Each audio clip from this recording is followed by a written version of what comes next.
अस्सलाम वालेकुम नाज़रीन। हिन वक्त मां मदेजी शहर में ही जो सखर लाड़काणे जे national highway N5 national highway ते मां मौजूदु आहियां। ही जो मेन चौक आहे ये रोड की जेका कैफ़ियत ऐं कंडीशन मां तव्हांखे ॾेखारियां त ये इंतिहाई भयानक सूरत हाल थी वई आहे। हिते रोज़ानो जेका एक्सीडेंट मामूल बणिजी विया आहिनि, गाॾियुनि खे वॾो नुक़सानु थिए थो पियो। मां तव्हांखे हैरत जी ॻाल्हि ॿुधायां त हीअ जेको रोड आहे ही नंढनि गाॾियुनि जे लाइ आहे।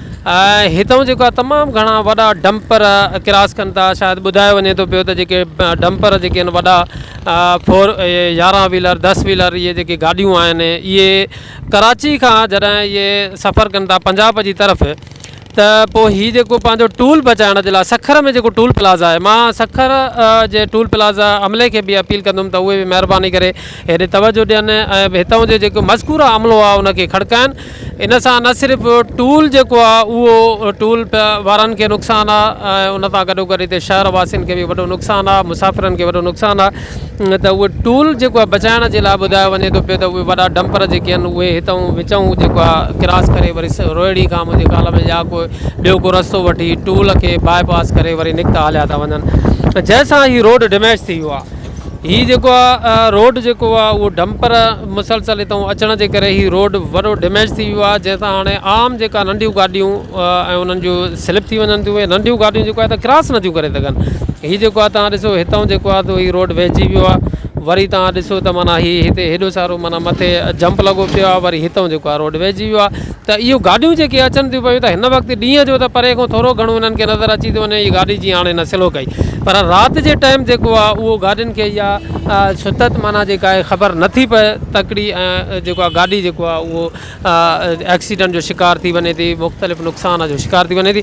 वधीक अचो त ॾिसूं त हितां जा जेके मक़ामी माण्हू आहिनि या हितां जा शहरी आहिनि उहे इन मामले बाबति छा था वीचार वंडनि। हे रोड असां 2 ॾींहंनि खां हिते असां पंहिंजो तख़्ती हणाई आहे बेला बचाव कमेटी जे तरफ़ खां।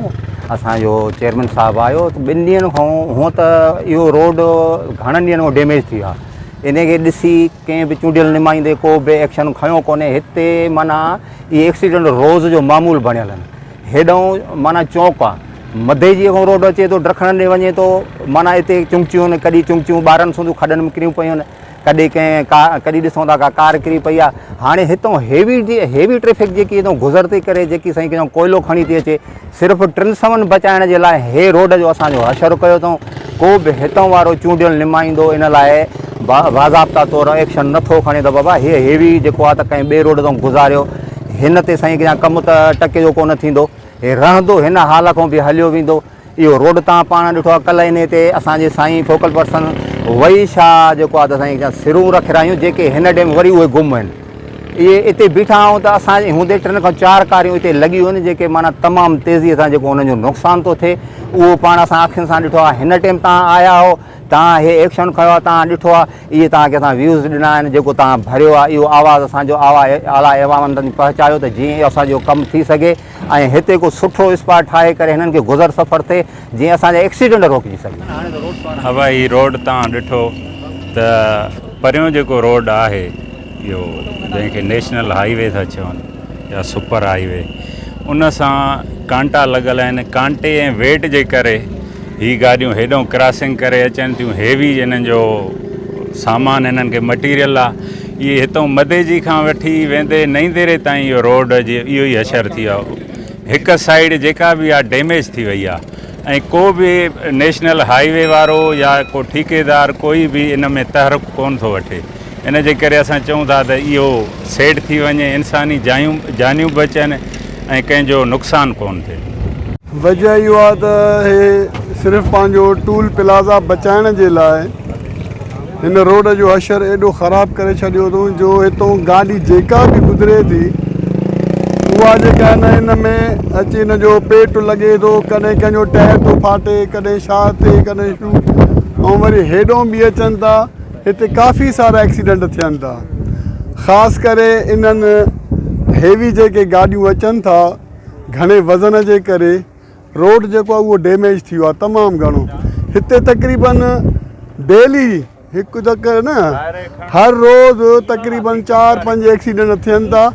पोइ को ज़ख़्मी थो थिए, को मरी थो वञे।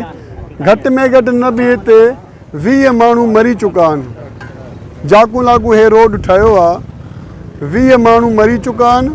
असां हितां जा रहाकू आहियूं, हितां जा बाशिंदा आहियूं ऐं हीअ जेका असांजे प्लाट बि हिते आहे वेझो आहे, इन ते असां बीह करे सॼो तमाशो ॾिसूं था, असांखे ॾुखु थींदो आहे। बाला ऑफिसरनि खे इल्तिजा आहे त महिरबानी करे या इन्हनि जा रस्ता बंदि कनि, जेको कोयलो ऐं वॾा वॾा जेके हेवी पत्थर ऐं उन खां अलावा रेती बजरी खणनि था, या उन्हनि खे बंदि कनि हितां, या त वरी इन में अहिड़ो को मटीरियल इस्तेमालु कनि जेको झुके न। हे मटीरियल नाक़िस मटीरियल जे करे बि ही नुक़सान थियनि था रोडनि जा।